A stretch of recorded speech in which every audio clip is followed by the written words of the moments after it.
کہانی پسند آنے پر ویڈیو کو لائک اور شیئر ضرور کیجیے۔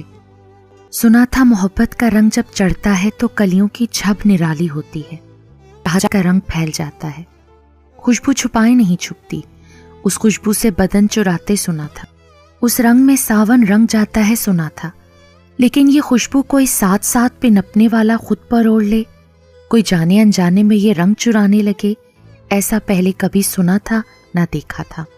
بھرے ہوئے لاؤنج میں جمی محفل کی رونقوں سے پرے اس کی نگاہوں کا محور و مرکز کوئی اور نہیں، اس کی ہم جن تھی۔ جاڑا سرمئی اداسی اوڑھ کے جب آٹھوں پہر دالان اور کمروں میں چکراتا تب دیر رات کی محفلیں عروج پاتی تھیں۔ گو اب نہ وہ پہلے سے زمانے تھے نہ ان زمانوں کی رونقیں، بیشتر آج بھی غم روز کی فکر میں غلطاں دل میں یہاں کا رنگ چھونے کی تڑپ لیے غیر حاضر ہی تھے، لیکن مونگ پھلی اور گجک کا ذائقہ، کافی کی خوشبو نے بیتے سمے کو مڑ آنے پر مجبور کر ہی دیا تھا۔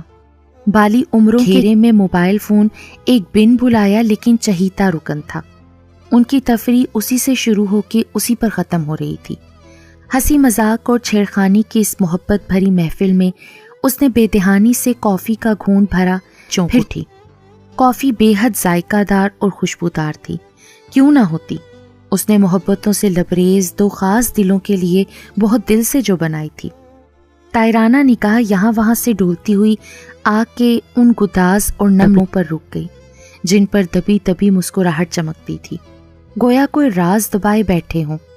اس کے ہاتھ میں بھی موبائل دبا تھا، بے آواز لمس سے چمکتی اسکرین جھپاکوں میں روشن ہوتی، کبھی بجھ جاتی۔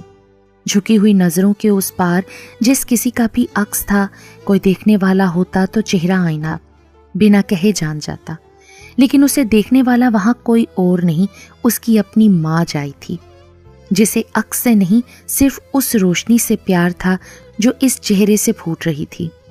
ناؤ کھیتے ملہار کے ہاتھ سے جب پتوار چھوٹ جائیں تب جو تیرنا نہ جانتا ہو اس کا چہرہ کیسے سفید پڑ جاتا ہے، ویسے ہی اس کا چہرہ بھی سفید پڑ گیا، بالکل بے رنگ اور شاید بے جان بھی۔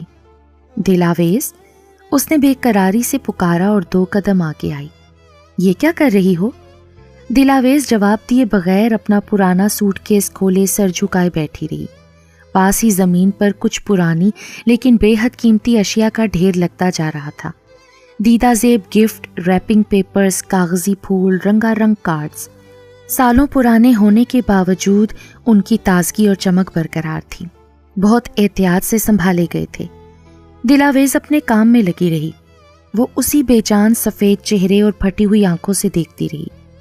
چھوٹی سی ڈھیری الگ ہو چکی تھی، کھٹاک سے بند کر کے اس نے واپس مسہری کے نیچے دھکیلا، تمام چیزوں کو اکٹھا کر کے اس نے لپیٹا، اور جس انداز میں لپیٹا اسے دیکھ کے اس کی مزید جان نکل گئی۔ دلاویز کے لیے یہ سامان محض بے جان تحائف نہیں تھے، وہ تو اس کا سامان زندگی ہوا کرتے تھے جس تک کسی خاص و عام کی رسائی ممکن نہیں تھی۔ پھر وہ کیوں اتنی بے دردی سے انہیں؟ کہاں جا رہی ہو دلاویز؟ کاٹ کباڑ کی طرح سامان اٹھا کے باہر نکلتے دیکھ کے دلارا ایک جست لگا کے اس کے سامنے آئی۔ باہر؟ اوہو، وہ تو میں بھی دیکھ رہی ہوں، لیکن یہ سب چیزیں کہاں لے جا رہی ہو؟ پھینکنے۔ کیوں؟ یک لفظی سوال میں اس کی پوری تڑپ شامل تھی۔ دلاویز ٹھہر گئی، رک گئی، لمحے بھر کو اس نے توقف کیا، گویا کوئی مختصر لیکن جامع جواب تیار کیا۔ بیکار چیزیں جمع کرنے کا کیا فائدہ دلارا؟ پھینک ہی دی جائیں تو اچھا ہے۔ جتنی تیزی سے وہ باہر نکلی تھی اتنی ہی سن سی وہ خود اندر کھڑی رہ گئی تھی، جہاں کی تہاں۔ وہ دل آویز کی ماں جائی تھی جس نے محبت کا طلسم اپنی بہن کی صورت پر کھلتے دیکھا تھا اور اب شاید اسے مرجھاتے ہوئے بھی دیکھنا تھا۔ وہ گواہ تھی ان چاندنی راتوں کی جب 2 آنکھوں سے نیند روٹ جاتی تھی۔ اس نے دیکھی تھی وہ دوپہریں تپتی جلتی جب پسینے کی دھاروں سے بے نیاز کوئی کھلی چھت پر دھوپ میں دیوار کے سائے میں بیٹھا کرتا تھا۔ یہ کوئی ڈھکی چھپی بات نہیں تھی، نہ چوہے بلی کونے کھدرے والا کھیل تھا، ایک حقیقت تھی جس سے سب ہی واقف تھے۔ یہاں اور وہاں کے سب افراد نہ صرف واقف بلکہ ہنسی خوشی راضی۔ پھر اچانک ہی تغیر آیا، گھر کے سربراہ کے اچانک سے دنیا سے منہ موڑ لینے کے بعد ذہنی، قلبی اور جذباتی دھچکوں کے علاوہ جو مالی مشکلات کا پہاڑ